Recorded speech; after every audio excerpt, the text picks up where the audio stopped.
It's Sunday morning, so it's not as loud as some of my other videos. We're in Giga-Bites Cafe in Atlanta, Georgia.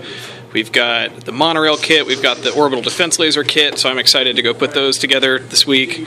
Brian's here. He's my first willing volunteer to test out the Ferrum list. He's actually opted to not use it himself. He's going to use his Shaltari army. This is his tournament list from the 999 skirmish tournament that we played, I don't know, 3 or 4 months ago, something like that. And we're starting off with the most basic mission, targets of opportunity, 3 objectives in the middle of the board. You have to search for them. They get easier the longer you search. The bigger the building they're in, the harder they are to find. If you find it, it's 1 point. If you get off the table with it, it's 2 points. And if there's a tie, you use kill points as the tiebreaker. So, we will be back in a second with our army lists.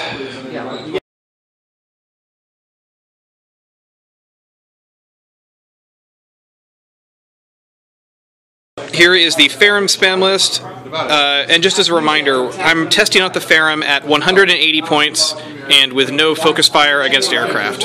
So here's a command battle group, has a Kodiak with a Ferrum. I've got 2 infantry groups in Raven A's.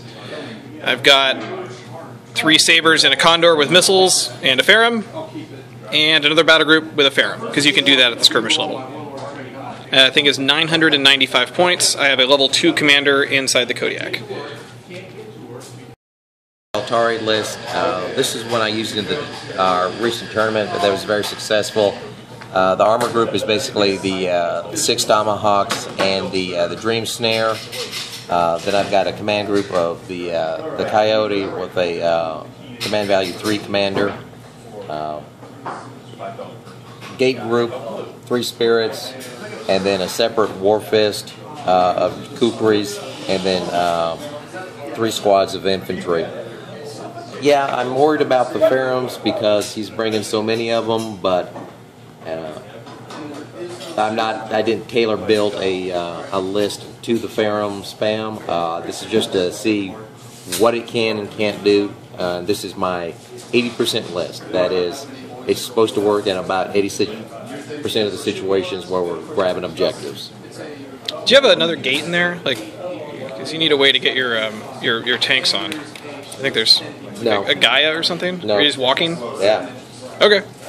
All right. I don't think there's any deployment for this. Yeah, there is one Gaia. One Gaia. Okay. There's one Gaia. One not pictured. We will be back. I don't think there's any deployment in this mission, so we'll be back on turn 1. We are at the end of turn 1. The Ferrums all drove on 1 inch, launched their drones. All their drones are up here. The Sabers came on over here, got out of their Condor. My thought was that I wanted to protect my Ravens over here, who are coming in to put some infantry into that building, just in case he deployed his AA over here somewhere. And there's the Kodiak sitting back in the corner. He doesn't need to have any line of sight, because I have 24 scouts over there. So, let's see, what's your move? Alright, basically just get everything on the board and bring it on up.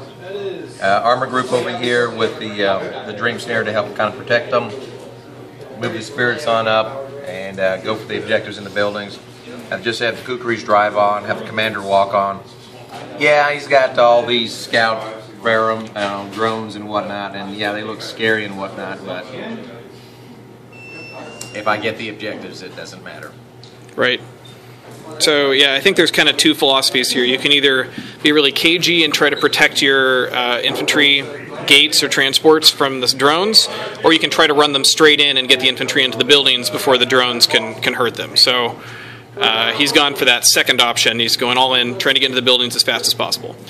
We will be back on turn 2. End of turn 2. It's not too much happened. My Ravens put my infantry into the building. He won initiative, so he got his guys in there before he could react. So his 2 squads of Braves in the middle building. Tanks moved up, shot the building. Condor shot the building. All the Ferrums shot the building. The drones, I put 1 unit of drones at each of his spirit gates, so the spirit gates are all dead. One thing I didn't really think of in advance, which is kind of interesting, is that you have to really eyeball the range on the spirit gates, because you don't want to get within 4 inches accidentally, because you'll take a hit. but the range on the drones is only 6 inches. So you have to be very precise with your estimation to get them all in the right distance from whatever you're shooting. So that's actually a, I don't know, difficult component I wasn't quite expecting. So I think that's about it for me. What'd you do? Basically not a whole lot. I was anticipating that he was probably going to go for my spirit gates, which is why I was hoping to win the activation and dump my infantry as soon as possible. But everything else was just a matter of moving up. I did have the kukris fire on one of his groups. I knocked out about, half of them. So that's about typical. So it's going to be interesting to see what happens here. 24 drones on the table. Looks a bit intimidating. And after they take away all your gates, that's not terribly surprising. If I'd gone and used havens instead of spirits, it would have been the same result. So either way, he was going to have to go after the infantry transports. So that's about it. All right, see you at the end of turn 3. Turn 3. So you killed 4 drones last turn over there. I lost 4 more drones over here. So between the two, and I lost them before I activated that squad. So I was down 8 drone shots this turn. But they all replenished. Since they were shot before they activated, they got to replenish when they did activate later. I pulled all my drones back, and pretty much every single drone shot the building, so it's taken 19 damage now, trying to kill his infantry there.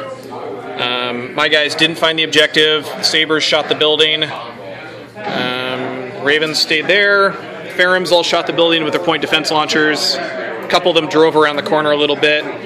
And the Kodiak did 2 damage to his Dream Snare over there. So that's it for me. What do you have? Alright, so I did a bit of a number on his drones, which was fine. That squad, who is now moved back here. So yeah, I was able to do that. Basically just moved everything else up, searched the building, didn't find anything, so still pretty much even. We both have 1 building each. I did try to get sneaky and play a monorail card to link these 2 buildings. Of course, Cameron happened to have the espionage card, so he sabotaged that one. So, curse you. But yeah, so far so good. Alright, see you next turn. Alright, end of turn 4. My infantry found the objective in that building there, and they carefully went to the deck and tried to stay out of line of sight of his AA just in case that became a problem. So the Ravens are over here now. Pretty much every other unit that I own just shot this building. It's down to 1 damage point left. If you add those up, that's 39 out of 40, so it's way down there. He found his objective. And he shot some of my drones. What'd you do? Not much. I shot some of his drones. Found the objective. Moved your Gaia over there a little bit. Yeah. Tomahawks moved up. They've been working their way across the board. They'll probably be able to shoot a Ferrum next turn. And the kukris are over there now. They shot 6 of those drones. They've been rolling a little bad this game. I think the first 2 turns they only killed 4 per turn. This turn 6, which is a little better. That's about it. We'll see you at the end of turn 5. End of turn 5. So he wisely decided to get out of the building before it fell over. I blew up the building. My drone squad here went around the corner, killed 1 base of infantry. Actually didn't roll that well. His kukris responded by killing 6 drones, so they're down to 2. And these drones were already down to 2. They spawned 4. Moved up. Those 4 couldn't fire. The 2 could. They killed 1 base of infantry there. One of my Ferrums is dead. I'm sure Brian can talk about that. Sabers killed the building and took 1 shot at his coyote. Didn't kill it. I think that's about it for me. Oh, the Kodiak missed. The Kodiak, I think, has missed every turn except 1 time I managed to do 2 damage on the Dream Snare. But that's about all it's been able to do. Alright, so how about your turn? Alright, yeah, so as Cameron said, I did jump out of the building, and I had 2 infantry units in there. They jumped out of different entrances, and he's managed to gun down and destroy half of each unit. I do have a 3rd infantry squad that has been dematerialized off the board, and has been for the entire game since he took out all my spirits.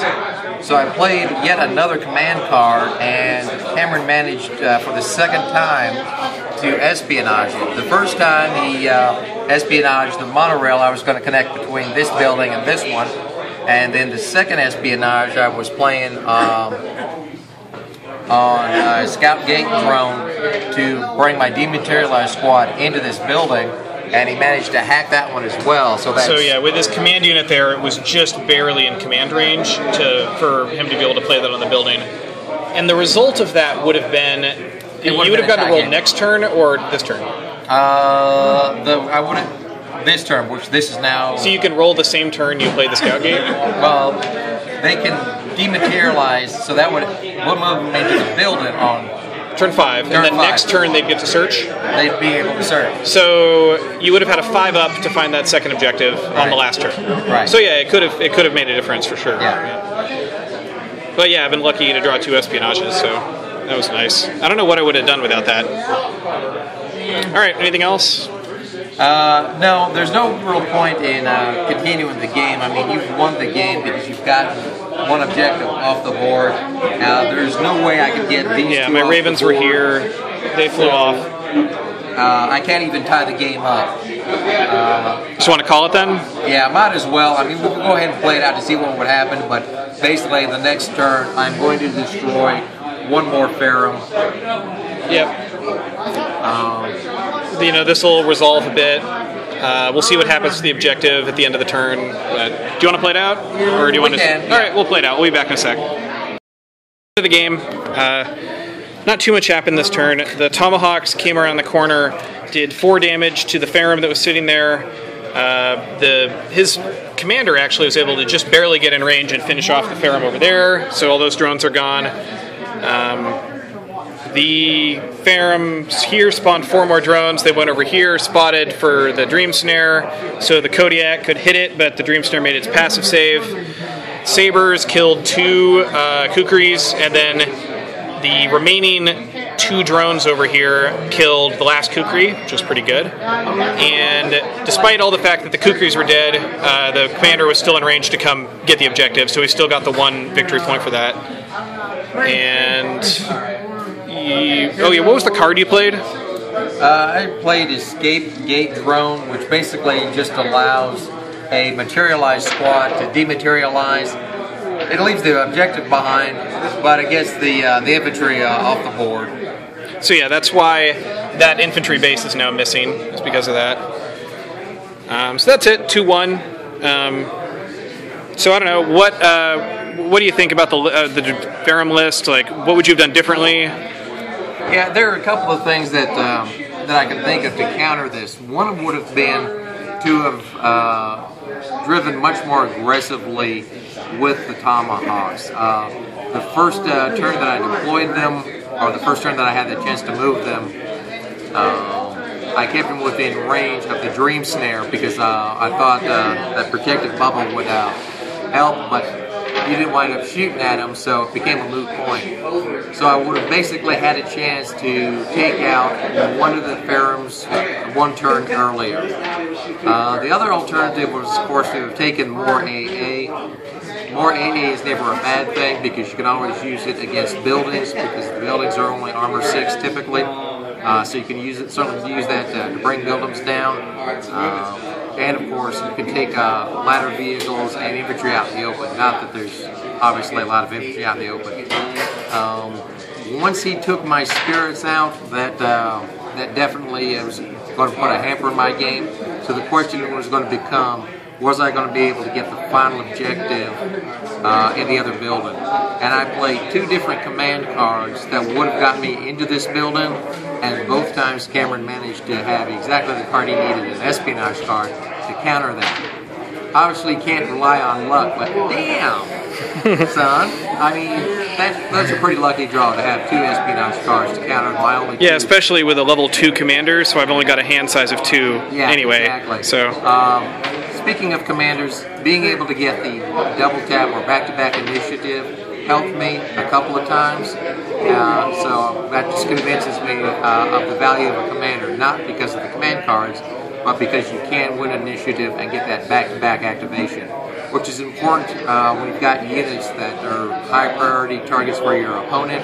He wants to take them out quickly, so in order to maximize their use, you need to be able to do that double tap. The only other thing to consider really is with the Shaltari army in particular, I can have gates that are not assigned to units, and I can reassign them every turn. So I could have taken this exact same list and put more gates into it, and even if he destroyed a bunch of them in the first turn or 2, I would still have had additional gates. And that's just a peculiarity of the Shaltari army. As long as my gate mass value doesn't exceed the mass value of my components, I can add more gates. So knowing that and knowing how this plays out, a Shaltari player can definitely play to a Ferrum list and build a specific Ferrum list, even at this relatively low point level, and have multiple transports. So it's taken more than just one turn to take out all your infantry transports. So I think this played out, relatively similarly to how I expected.